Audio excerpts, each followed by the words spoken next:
नमस्कार दोस्तों, साथियों, मित्रों एवं प्रिय दर्शकों, आप सभी लोगों का स्वागत है इस वीडियो में मैं आप सभी लोगों का स्वागत कर रहा हूं और आपको बताना चाहता हूं भारत देश के इंडियन रेलवे के अंदर आरआरसी द्वारा नॉर्थर्न रेलवे आरआरसी के द्वारा एक बड़ी रिक्रूटमेंट, एक बड़ा जॉब के लिए नोटिफिकेशन आउट हो चुका है, जो कि अप्रेंटाइसिस के लिए हुआ है। यानी अप्रेंटाइसिस के लिए यहाँ पर एक नोटिफिकेशन रिलीज हुआ है, जो कि अप्रेंटाइसिस के लिए एक नोटिफिकेशन रिलीज करा गया है, जो कि 3093 वैकेंसियों पर रिलीज करा गया है। आप देख रहे होंगे दोस्तों, 3093 लोगों को अलग अलग ट्रेड पर, अलग अलग आईटीआई ट्रेड सर्टिफिकेट्स के साथ, अलग अलग ट्रेड की क्वालिफिकेशंस के साथ 3093 लोगों को यहाँ पर भारतीय रेल अपने नॉर्थर्न रेलवे में, जो नॉर्थर्न रीजन वाला रेलवे है, आपको बता दूं कि भारत देश में आज के समय पर आपके अलग अलग, जैसे कि आप जानते हैं कि पूरे भारत देश में जो है इंडियन रेलवे है, उनका रेलवे नेटवर्क इतना बड़ा है, उसके हिसाब से आप अगर देखें तो नॉर्थर्न रेलवे साउथर्न और ईस्टर्न और वेस्टर्न और इसके अलावा सेंट्रल और नॉर्थ ईस्ट साउथ वेस्ट, इस तरीके से भी तो काफ़ी ज़्यादा इनके जो है रीजन है अलग अलग। तो उस हिसाब से जो नॉर्थर्न रेलवे है उसके अंदर, मतलब उन्हीं उन्हीं एरियाओं में, उन्हीं जगहों पर ये जो है आपकी अप्रेंटाइसिस की ट्रेनिंग की जॉब रहेगी। आपको जिनको नहीं पता है अप्रेंटाइसिस के बारे में, आप बता देना कमेंट में कि हम उसके बारे में अलग से कभी डिस्कस कर लेंगे कि अप्रेंटाइसिस होता क्या है, जो कि डिटेल्ड इसका जो एक्ट था आपको पता होगा। अगर आप अप्रेंटाइसिस में अप्लाई कर रहे हैं तो सबसे पहले आप अप्रेंटाइसिस के एक्ट के बारे में जानें, जो कि 1961 ईयर में आ गया था, जो कि भारत देश के लिए आ गया था, जिसके रिगार्डिंग कोई भी company, private sector, government sector, कोई भी आपको, अगर आपके पास क्वालिफिकेशन है तो एक एज अ फ्रेशर आपको जो है वो रिक्रूट कर सकते हैं जॉब के लिए, एक ट्रेनिंग देंगे और आपको स्टाइपेंड देते रहेंगे, जो सैलरी या काम करने पर जो भी आपको पैसे रुपए देंगे वो देते रहेंगे। साथ में आपको जो है उसकी ट्रेनिंग करनी होगी, जिसमें आप ट्रेनिंग सीखेंगे और पैसे भी आपको मिलते रहेंगे। प्राइवेट गवर्नमेंट सेक्टर कोई भी कर सकता है, जो कि भारतीय गवर्नमेंट यानी इंडियन गवर्नमेंट का जो है एक्ट है 1961 का, उसको आप पढ़ेंगे तो उसका यही रूल है। तो आपको बता दूं कि 3093 वैकेंसियों पर रिक्रूटमेंट रहेगा, यानी ये एक बड़ा रिक्रूटमेंट आप इसको मान सकते हैं। अब मैं आपको बता दूं, ये जो जॉब रहेगी अप्रेंटाइसिस की, फिटर की भी है और पेंटर की भी होंगी, और किन किन पोस्टों की है वो आपको बताई जाएंगी इस वीडियो में। पूरा नोटिफिकेशन डिस्कस होगा, जैसे कि एज क्या चाहिए, क्वालिफिकेशन क्या चाहिए, सैलरी आप स्टाइपेंड मान सकते हो जो आपको मिलेगा यहाँ पर। दूसरा, यहाँ पर जो है फॉर्म के डेट्स क्या है आपका, जैसे अगर बात करें सिलेक्शन प्रोसेस क्या होगा, सिंपल बता दूं, यहाँ पर कोई एग्जाम शायद नहीं होता है अप्रेंटाइसिस के लिए। ऑल मतलब 90% जगहों पर अप्रेंटाइसिस के लिए एग्जाम नहीं लेते हैं लोग, बाकी उनके ऊपर भी डिपेंड होता है जो आपकी रिक्रूटमेंट बॉडी होती है। तो यहाँ पर नहीं होगा एग्जाम, लेकिन सिलेक्शन किस बेस पर होगा वो आपको बताया जाएगा। साथ में ये बताया जाएगा ऑल इंडिया फॉर्म भर सकते हैं लोग या सिर्फ नॉर्थर्न रीजन के ही भरेंगे, यानी कि भारत, अगर आप देखें तो भारत इस तरीके से चार चार जो है पार्ट में डिवाइड है। तो इसमें आपका ये ऊपर वाला जो ये वाला एरिया है, यहाँ से जो ये ऊपर वाला एरिया आप देख रहे हो, ठीक है, इस पूरे को नॉर्थर्न रेलवे में लिया जाता है। अगर बात करें आप ये वाला जो पूरा एरिया आप मैप के अंदर अगर देखते हो, तो ये वाला पूरा एरिया जो आपका रहता है वो वेस्टर्न रेलवे में आता है, और इस तरीके से आपका ये जो ये वाला एरिया रहता है वो ईस्टर्न में आ जाता है, और इसके बाद जो नीचे वाला एरिया होता है वो ये वाला, वो आपका साउथर्न रेलवे में आता है। तो इस तरीके से आपके 4 पार्ट में यहाँ पर है, और सेंट्रल रेलवे जो रहेगा वो ज़्यादातर यहाँ की वैकेंसियों को निकालेगा, अगर आप देख रहे हो भारत देश में। तो आपको बता दूं कि यहाँ पर जो अभी वैकेंसियाँ हैं, जो ऊपर वाले एरिया है, यानी कि मैप के अंदर अगर आप देखो तो जो नॉर्थर्न साइड वाले एरिया है, यानी कि यहाँ के जो ये वाले सारे एरिया है, इन्हीं के अंदर कहीं ना कहीं ये जॉब रहेंगी। तो सपोज अगर आप दूसरे जगह से फॉर्म भरवाने के लिए एलिजिबल हो पा रहे हैं, तो आप इधर ही जाके इस जॉब को करेंगे। बाकी आप ऐसा भी कर सकते हैं कि आप थोड़ा वेट कर लेंगे तो आपके रीजन में भी कुछ समय के अंदर ही आपके रीजन में भी वहाँ पर नोटिफिकेशन आ रहा होगा। तब आपको पता लग रहा होगा कि आपके रीजन में कितनी वैकेंसी पर और किस किस किस ट्रेड पर रिक्रूटमेंट होगी। तो आप लोग अगर नहीं जाना चाह रहे, मेरा मानना यह है कि अप्रेंटिस के लिए आपको नहीं जाना चाहिए दूर किसी जगह पर आपको, क्योंकि अगर रेगुलर पोस्टें होती हैं तो वहाँ जाना चाहिए। अप्रेंटिस अपने ही आसपास में लें तो सही रहता है। चलिए, ये वेबसाइट आप देख रहे हो आरआरसी यानी रेलवे रिक्रूटमेंट सेल, यानी कि एक ऐसा रिक्रूटमेंट बॉडी है, ऐसा रिक्रूटमेंट सेल है जो कि नॉर्थन रेलवे में जो आपकी भर्तियां होंगी वो कराएगा, चाहे अप्रेंटिस की हो या फिर एक रेगुलर पोस्टों की हो, जो भी आपको पता है। अब इसके आगे आपको दिखाऊं तो थोड़ा नीचे चलते हैं, तो यहाँ पर 4 दिसंबर में आप देख लो कि नोटिफिकेशन आया है 3093 अप्रेंटिस इनको चाहिए। 1961 का जो है इनका एक्ट है। ये एक ऐसा एक्ट है जो कि गवर्नमेंट द्वारा पास हो चुका है और जिसको जिसको लेकर इसी के बिहाफ पर ये आपका रिक्रूटमेंट होगा, यानी कि ये एक लीगल रिक्रूटमेंट रहेगा। चलिए आगे चलते हैं, तो आप यहाँ से नोटिफिकेशन देख सकते हो। पूरा नोटिफिकेशन आपके साथ डिस्कस होगा, बताया जाएगा फॉर्म कब से कब तक भरे जाएंगे, फीस है या नहीं है, सारी जानकारी आपको यहाँ मिल जाएंगी। सबसे पहले आप देख लो कि लाजपत नगर न्यू दिल्ली, यानी कि जो आरआरसी है, आरआरसी मतलब कि railway recruitment cell northern railway का जो है इनका नई दिल्ली न्यू दिल्ली के अंदर, आप अगर देखते हो यूनियन टेरिटरी ऑफ इंडिया के अंदर दिल्ली आ रहा है, यानी कि नेशनल कैपिटल टेरिटोरी दिल्ली है, उसके अंदर न्यू दिल्ली नाम की जगह है और वहाँ पर लाजपत नगर नाम की जगह पर आरआरसी नॉर्थन रेलवे का मेन वहाँ पर उनका ऑफिस है, नॉर्थन रेलवे का। यानी अपने नॉर्थन रेलवे वाले पूरे रीजन में यहीं से ऑपरेट करते हैं, यहीं से वहाँ की सारी इन्फॉर्म, वहीं से सारे नोटिस उस इस पूरे एरिया के लिए रिक्रूटमेंट के लिए रिलीज होते हैं। आपको बता दूं कि 4 दिसंबर को नोटिफिकेशन आया है। वैकेंसी आपको बता दी गई है कि 3093 वैकेंसी टोटल है। ऑनलाइन सभी लोग फॉर्म भरेंगे जो भी एलिजिबल है। ये आपकी ट्रेनिंग रहेगी अप्रेंटिस में एट वेरियस डिविजन्स यूनिट्स और वर्कशॉप, अलग अलग डिविजन्स हैं रेलवे के, यानी भारतीय रेल के नॉर्थन रेलवे में स्पेशली अलग अलग इनके डिविजन्स हैं, यूनिट्स हैं, वर्कशॉप्स हैं ओवर नॉर्थन रेलवे में। तो यहाँ पर imparting training in railway will not be confer any right to the candidate for their railway after successful completion of training. देखिए ये क्लियर बोल रहे हैं कि रेलवे कभी भी ये नहीं कह रहा है कि आपकी ट्रेनिंग सक्सेसफुली हो जाएगी जिन भी लोगों की तो उनको जो है यहाँ पर रेलवे में जॉब मिल जाएगी, तो ये कोई भी मत समझना, सिर्फ ये इसलिए है कि आपको एक ट्रेनिंग के जरिए आपको उस पोस्ट का काम सिखा दिया जाएगा। साथ में आप काम सीखने के साथ साथ साथ काम भी सीखते रहेंगे और एक अपना अपना आपको जो सही लगेगा, आप काम सीखने के साथ साथ आपको जो है स्टाइपेंड भी मिलता रहेगा, तो ये एक रहेगा। तो ये आप देख सकते हो, तो याद रखिएगा इसका बिल्कुल भी ये कंफर्म नहीं है कि ट्रेनिंग के बाद जॉब दी जाएगी, आप ये बिल्कुल मत मानना रेलवे आपको जॉब दे, ये बिल्कुल मत मानना, सिर्फ ट्रेनिंग के लिए आपको बताया जा रहा है। और it shall not be obligatory on the part of the employer to offer any employment to the apprentice on completion of period on his of his apprenticeship training in his.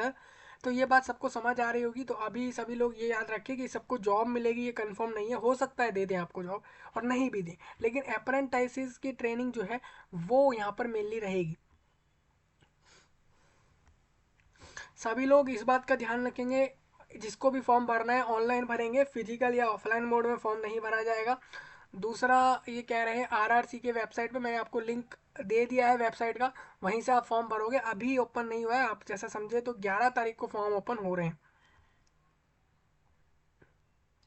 Last day से बचने के लिए आप पहले ही form भर देना, यानी कि आप लास्ट डे में फॉर्म मत भरना है, क्योंकि वहां पर हो सकता है कि आप फॉर्म भरने में एबल ना हो पाओ और ऐसे कंडीशन में आपका फॉर्म रह जाए। तो इसमें मैं आपको बता देता हूँ 11 दिसंबर से फॉर्म सभी लोग स्टार्ट कर देना भरना।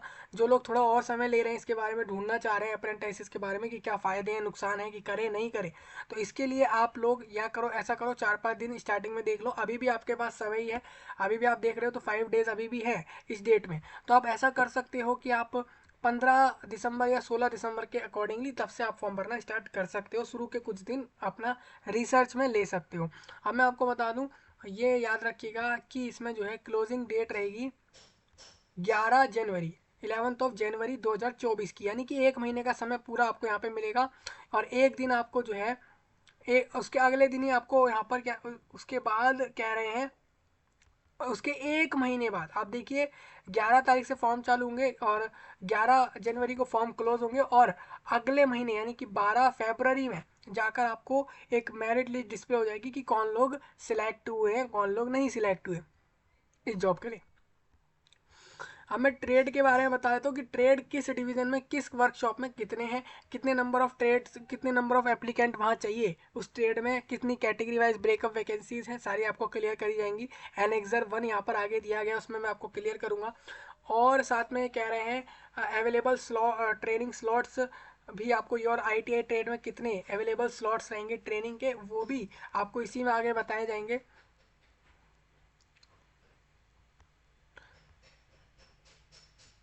तो in such a situation there application में, अब देखिए इन्होंने एक पॉइंट लिखा, candidates are advise to go available training slots your ITI trade through carefully and select the cluster and the units accordingly. It should not happen that candidate select a cluster or unit where there is no training slot requirement for your ITI trade. In such a situation their application may meaningless, as he would not be allowed to make any changes after the final submission. So it is also, he is also not allowed to make subsequently or multiple application. एक से ज़्यादा form सभी लोग नहीं भरेंगे, आप एक trade पर एक ही फॉर्म भरेंगे, एक सेम ट्रेड पर एक से ज़्यादा फॉर्म लोग मत भरना, ये इन्होंने क्लियर कर दिया है। नोट में आपके कुछ पॉइंट है, आप इसको रीड कर सकते हो सभी लोग। एक्स सर्विसमैन और डिसेबिलिटी वाले अप्लाई करेंगे नहीं करेंगे उनके बारे में सारा कुछ यहाँ दिया हुआ है। एसेंशियल क्वालिफिकेशन आपको बता देते हैं क्या रहेगी। तो जो कैंडिडेट है जिसने अपना 10th क्लास पास कर लिया है या फिर और इट्स इक्विवेलेंट अंडर +2 स्कीम, मतलब कि +2 ग्रेड वाले सिस्टम से, अगर 12वीं वाले सिस्टम से आपने अगर 10th क्लास को पास किया है 50% मार्क्स के साथ, और किसी भी रिकोगनाइज बोर्ड से, CBSE, ICST, state board, government board, private board, किसी भी ऐसे बोर्ड से आपने अगर अपने 10th को पास किया है और आप ITI और साथ में आप ITI भी पास है उस रेलेवेंट ट्रेड में, सपोज आप फिटर पे अप्लाई करेंगे, पेंटर, कारपेंटर, इलेक्ट्रीशियन पे, तो उसका ITI सर्टिफिकेट जिसके पास भी होगा जो कि नेशनल स्तर पर वेरीफाइड है या फिर राज्य स्तर पर गवर्नमेंट ऑफ इंडिया के द्वारा, तो सभी लोग फॉर्म भर सकेंगे। हाँ, और ये जो क्वालिफिकेशन बताई गई है याद रखिएगा, जो 10th अपियरिंग है, जो भी आप 10th क्लास कर रहे होंगे जो लोग, वो फॉर्म नहीं भरेंगे, सिर्फ 10th पास वाले लोग फॉर्म भरेंगे, प्लस ITI पास्ड वाले फॉर्म भरेंगे। ITI पास्ड उसी फील्ड में चाहिए जिस फील्ड पे आप अप्लाई कर रहे हैं। अब अगर आपके पास ITI फील्ड के सर्टिफिकेट एक से ज़्यादा पोस्ट के होंगे तो आप सभी पर एलिजिबल हो जाएंगे। The applicant are not eligible, देख लीजिए जिसका अभी जिसको वेट चल रहा है कि भाई मेरा रिजल्ट नहीं आया अभी, ना ITI का आया ना 10th का आया, तो वो लोग फॉर्म नहीं भरेंगे, सिर्फ पास्ट आउट वाले फॉर्म भरेंगे।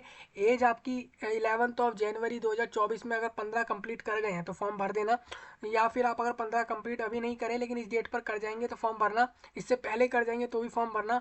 लेकिन जो लोग 24+ हो गए हैं अभी के समय, वो लोग रिजर्वेशन कैटेगरी वाइज फॉर्म भर सकते हैं प्लस वाले, लेकिन अगर आप UR में हैं तो आप 24 से ऊपर वाले लोग फॉर्म नहीं भर सकते इस डेट में। तो अभी आप अगर 24 से कम है तो फॉर्म भर सकते हो, यानी 15 से 24 के बीच का एज लिया जाएगा। जो लोग भी 11 जनवरी को 24 साल कंप्लीट कर रहे हैं फॉर्म भर सकते हैं। जो लोग इससे पहले कर जा रहे हैं फॉर्म मत भरिएगा, इसके बाद जो 24 कंप्लीट कर रहे हैं वो फॉर्म भर सकते हैं। सपोज अगर आप मान लीजिए 25-26 साल के, और अगर आप SC ST कैटेगरी में है तो आप 29 साल तक फॉर्म भर सकते हैं। OBC वाले आपके जो है 3 साल और, यानी कि 27 साल तक फॉर्म भर सकते हैं। डिसेबिलिटी वालों को 10 ईयर एक्स्ट्रा मिलेंगे। तो अपर एज का जो आपका रिलैक्सेशन है सभी लोग यहाँ देख लेना, गवर्नमेंट ऑफ इंडिया का यहाँ पर नियम चलेगा क्योंकि ये एक नेशनल लेवल रिक्रूटमेंट है। एप्लीकेशन फीस यहाँ पर 100 रुपये रहेगी, 100 रुपीज़ सबको पे करने होंगे, ऑनलाइन मोड में पे करेंगे, याद रखिएगा ऑनलाइन ही पेमेंट होगा। और यहाँ पर एक्सेप्ट फीस कैश में और चेक में यहाँ पर जो है नहीं होगी। सपोज आप अगर चाह रहे हैं चेक में दे दें, मनी ऑर्डर से दे दें, IPO और डिमांड ड्राफ्ट जैसी चीज़ों से दे दें, तो यहाँ पर आप नहीं दे सकते हैं। कैंडिडेट को इस बात का ध्यान रखना है कि वो सिर्फ ऑनलाइन ही पेमेंट करेंगे सभी लोग, तो इस बात का सभी लोग ध्यान रखेंगे। अगर आप अनुसूचित जाति, जनजाति और डिसेबिलिटी और महिलाएं हैं तो सभी लोग फीस पे नहीं करेंगे फॉर्म के। अगर मान लीजिए आप महिला हैं और आप मान लीजिए जनरल कैटेगरी में, ओबीसी, ईडब्ल्यूएस में है या किसी रिजर्वेशन कैटेगरी में भी हैं और नहीं भी हैं तो आपको फीस पे नहीं करनी है। और सारे पुरुषों के लिए और महिलाओं के लिए जो लोग रिजर्व कैटेगरी में, वो भी पे नहीं करेंगे। सिर्फ अनरिजर्व कैटेगरी वाले कैंडिडेट पे करेंगे पैसे। और उसमें भी आप उसमें भी 100 रुपीज़ सिर्फ पुरुषों को पे करनी है, महिलाओं को बिल्कुल पे नहीं करने। मोड ऑफ सिलेक्शन आपको बता दूं, यहाँ पर स्क्रीनिंग और स्क्रूटाइनी ऑफ द एप्लीकेशन, मतलब कि एप्लीकेशन पूरी चेक होगी सारा कुछ कि आपने सही में आप एलिजिबल है या नहीं। स्क्रीनिंग होगी, यहाँ पर कोई रिटर्न टेस्ट ऑफ वाइवा, यहाँ पर कोई रिटर्न टेस्ट नहीं लिया जाएगा, वाइवा नहीं लिया जाएगा। आपको बता दूं, यहाँ पर आपकी जो मेरिट बनाई जाएगी वो बनाई जाएगी आपकी एवरेज परसेंटेज निकाल कर, आपकी 10th के मार्क्स की और आईटीआई एग्जाम की। Equal weightage of both, equal weightage मतलब कि दोनों को बराबर का जो है वेटेज देंगे, समानताएं देके आपका रिजल्ट बनाएंगे। यानी आप समझ रहे होंगे, ये 10th और आईटीआई दोनों को इक्वली वेटेज देकर आपके मार्क्स को देखेंगे, तो आपके दोनों जगह जिसके अच्छे मार्क्स होंगे उसके चांस बढ़ जाएंगे, उसको जॉब मिल जाएगी। ये अप्रेंटिस की ट्रेनिंग की जॉब। अगर कोई ऐसे कैंडिडेट निकलते हैं जिनके मान लीजिए सेम मार्क्स आ रहे होंगे इस क्वालिफिकेशन में, तो ऐसे में जिसका डेट ऑफ बर्थ मान लीजिए बड़ा होगा, मतलब सपोज मान लीजिए कोई ऐसा कैंडिडेट है जो कि बर्थ वाइज बड़ा है, तो उसको ऊपर रखेंगे। पहले ये लोग आपके 10th के सर्टिफिकेट को कंसीडर करेंगे, उसके बाद आपका जो है डेट ऑफ बर्थ को कंसीडर करेंगे। अगर मान लीजिए आपका सेम टाई केस आ रहा है, वहाँ पे टाई केस आप समझते होंगे, आपके और आपके कॉम्पिटिटर के नंबर सेम आ रहे हैं आपकी क्वालिफिकेशन में, तो इस तरीके से वो सॉल्व हो जाता है।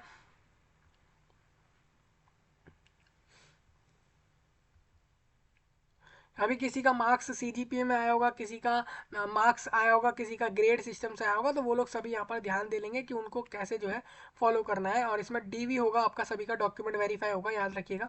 जब आपका मेरिट लिस्ट आ जाएगा उसके बाद, यानी कि 12 फरवरी के बाद आपका डॉक्यूमेंट वेरिफिकेशन होगा, उसके बाद आपके हाथ में ये जॉब होगी ट्रेनिंग वाली।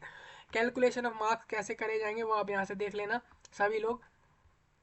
मेडिकल फिटनेस और फिजिकल स्टैंडर्ड होना चाहिए सभी कैंडिडेट का, तो सभी लोग अपना उसको भी देख के चले, मतलब आप मेंटली और मेडिकली और फिजिकली फिट होने चाहिए।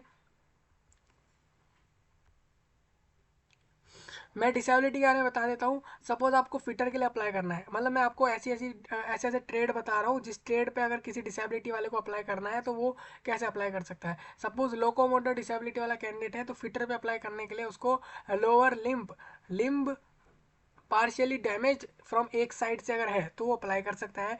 वेल्डर में ऐसा पर्सन अप्लाई कर सकता है जिसका लेग नहीं है लेकिन एंड विदाउट उसकी 3 उंगलियां भी एक हाथ की नहीं है, तो वो भी फॉर्म भर सकता है, मेल फीमेल कोई भी वेल्डर पे। इलेक्ट्रीशियन में भी आप देख लोगे तो ये सारी आपकी डिसेबिलिटी वालों के लिए है, तो ये डिसेबिलिटी वाला टेबल सभी लोग ध्यान से देख लेना। चलिए, विजुअली इम्पेयर्ड में भी आप देख लेना कि किस ट्रेड की कितनी जो है विजुअली इम्पेयर्ड वाली डिसेबिलिटी क्या क्या जो है एक्सेप्ट होगी, वो सभी लोग यहाँ देख लेंगे। सभी लोग यहाँ से डिसेबिलिटी वाले अपना समझ लेना। मैं आपको बता दूँ ट्रेनिंग का यहाँ पर पीरियड क्या बताया गया है।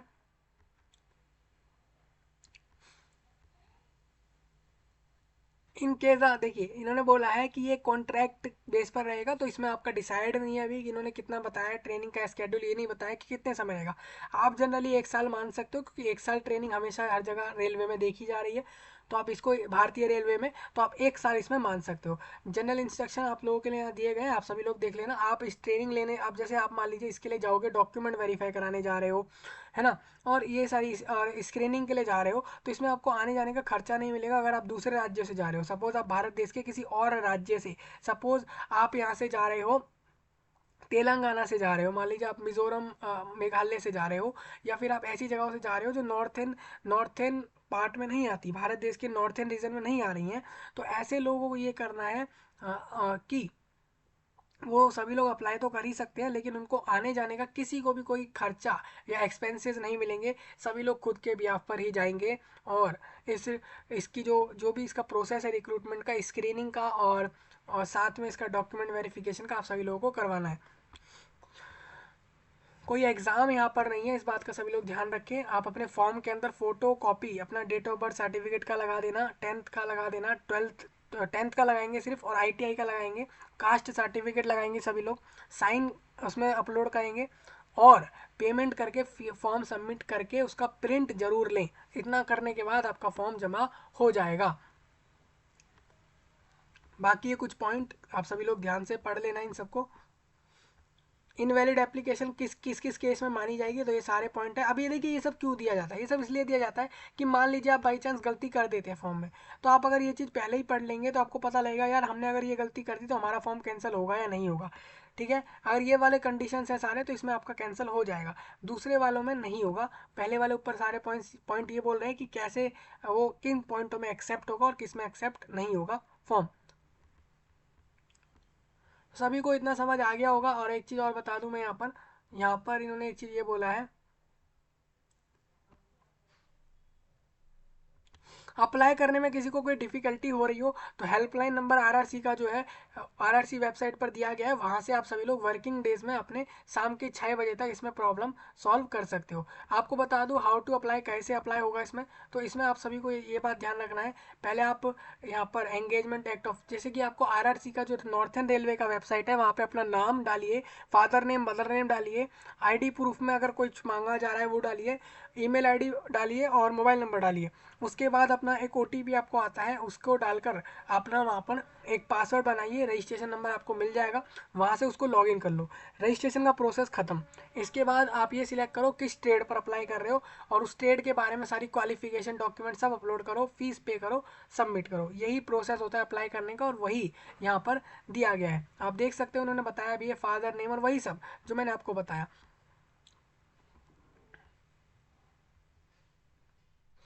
देखिए डॉक्यूमेंट बता रहे हैं क्या कौन कौन से अपलोड होंगे, तो सारी इन्होंने भी जानकारियां दी हैं, आप यहाँ से भी देख लो या फिर आपको जो बताई गई उसको मान लो। अब मैं आपको बता दूं जहाँ पर आप अभी ये देखोगे UR SC ST, इसका मतलब आप समझ रहे होंगे schedule caste, schedule tribe, ex service man, यानी कि वो लोग जो नेवी आर्मी या फोर्सेज में काम करने के बाद अब वो इधर जॉब लेंगे तो उनको एक्स सर्विस मैन कहा जाएगा। सेम इसी तरीके से TKD मतलब हो जाएगा आपका डीजल तुगलकाबाद, तो समझ रहे होंगे। तो ये एक शॉर्ट फॉर्म है। आलमबाग को यहाँ पर AMV करके बोला गया है, तो शॉर्ट फॉर्म यूज़ करी गई है इसके अंदर, आगे आपको दिखेगा। सेम ZNZM को बोला जाता है निज़ामुद्दीन दिल्ली। तो ये सभी लोगों को क्लियर होना चाहिए, अगर DEE लिखा है तो इसका मतलब लिखा है दिल्ली सराय रोहिल्ला, तो आप याद रखिएगा। जालंधर कैंट और JUC मतलब कि जालंधर सिटी और LDH मतलब हो जाएगा लुधियाना, तो ये लोग शॉर्ट फॉर्म को यूज़ करेंगे। अभी आगे आप देखोगे कैटेगरी में भी और रीजन वाइज भी ये लोग यूज़ करेंगे, आपको बताया जाएगा कि किस रीजन में किस ट्रेड पर कितनी वैकेंसियाँ हैं। चलिए आगे आ जाते हैं इसमें। अब मैं आपको बताता हूँ डिवीजन यूनिट वाइज और ट्रेड वाइज ट्रेनिंग स्लॉट्स बता देता हूँ, मतलब कितनी वैकेंसियाँ हैं ये आपको बता दी जाएंगी यहाँ पे। तो आप देख लो मतलब कितनी ऐसे पोस्टें हैं जो ट्रेनिंग स्लॉट्स इनके पास खाली, मतलब कि कितने ऐसे लोगों के लिए इनके पास जगह हैं, वो इसको ये ट्रेनिंग स्लॉट बोल रहे हैं। तो आप अगर देखोगे तो सबसे पहले क्लस्टर लखनऊ जो है वहाँ पर, उसके लिए उसके अंदर आप देखोगे तो यानी कि आपका ये कहाँ हो गया, लखनऊ में हो गया। तो सबको समझ आ गया होगा। तो सबको ये समझ आ रहा होगा पहला वाला हमारा जो डिवीज़न रहेगा, या आप समझ लो यूनिट कह लो डिवीज़न कह लो, वो क्या रहेगा। डिवीज़न पहला आपका क्लस्टर लखनऊ है जिसको LKO बोला जा रहा है, और यूनिट वाइज आपको बताए जाएंगे। और ट्रेड आप देखो यहाँ पर आपको ये ट्रेड दिख रहे हैं, ये डिवीजन्स आपको यहाँ दिख रहे हैं, और ये जो क्लस्टर लखनऊ है ये इनका यूनिट हो जाएगा।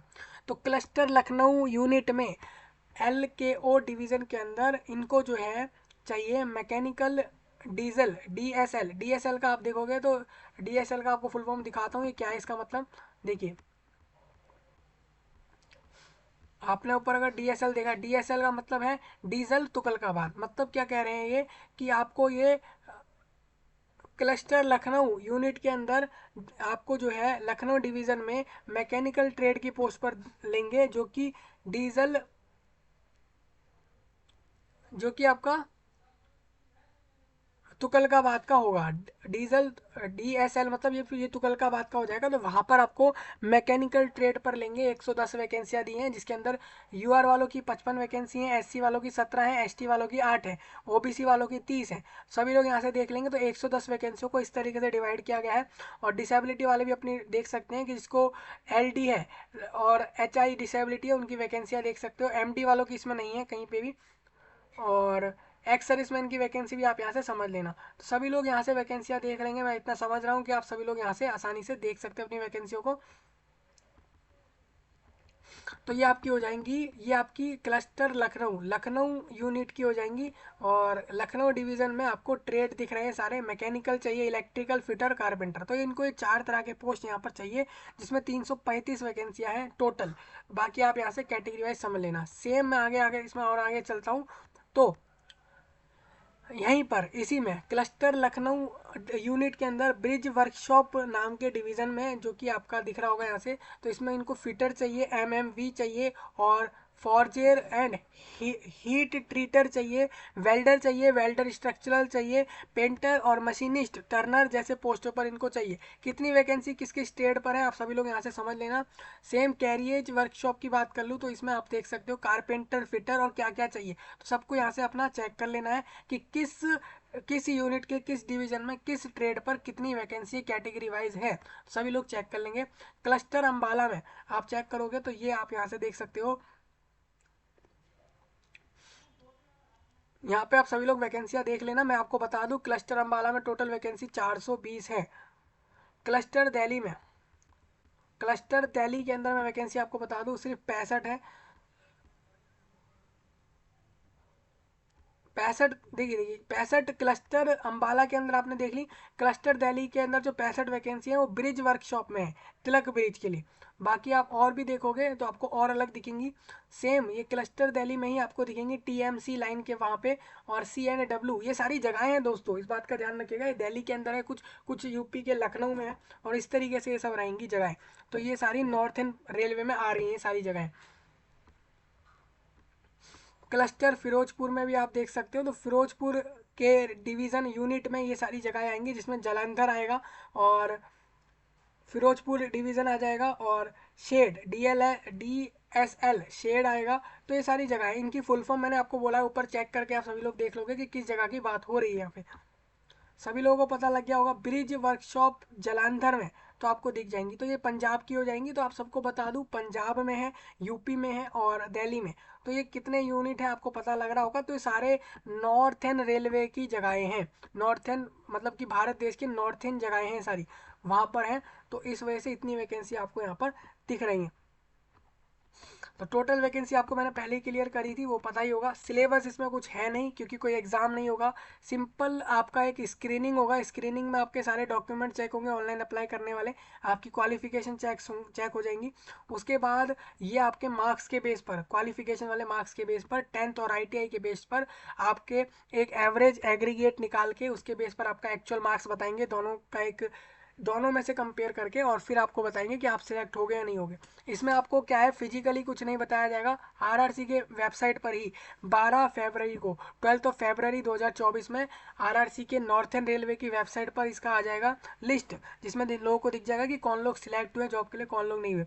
जो भी सिलेक्ट होंगे वो यहाँ पर जाएंगे, इन जगहों पर जाएंगे जहाँ पर भी उनका सिलेक्शन हुआ है, वहाँ जाकर अपना डॉक्यूमेंट वेरीफाई कराएंगे, और फाइनली अपना जब भी वो बोल रहे हो तब से अपना ट्रेनिंग शुरू करेंगे अपने अप्रेंटाइसिस का।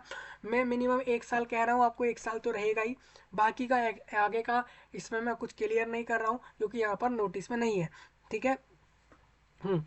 स्टाइपेंड यहाँ पर नहीं दिया इन्होंने। मैं आपको ये कह रहा हूँ कि 7,000 8,000 इतना मान सकते हो, क्योंकि यही एक अप्रेंटिस का जो है आपका स्टाइपेंड रहता है। 7,000 8,000 9,000 यही उनका होता है। तो आप इस तरीके से मान सकते हो। बाकी आप एक बार नॉर्थन रेलवे के अप्रेंटिस का एक बार स्टाइपेंड देख भी सकते हो ऑनलाइन में कि क्या अभी के हिसाब से है, तो आप वही मान के चल सकते, क्योंकि अगर जो अभी करेंटली चल रहा होगा वहाँ पर वही आपको मिलेगा, कोई इसमें फ़र्क नहीं आएगा।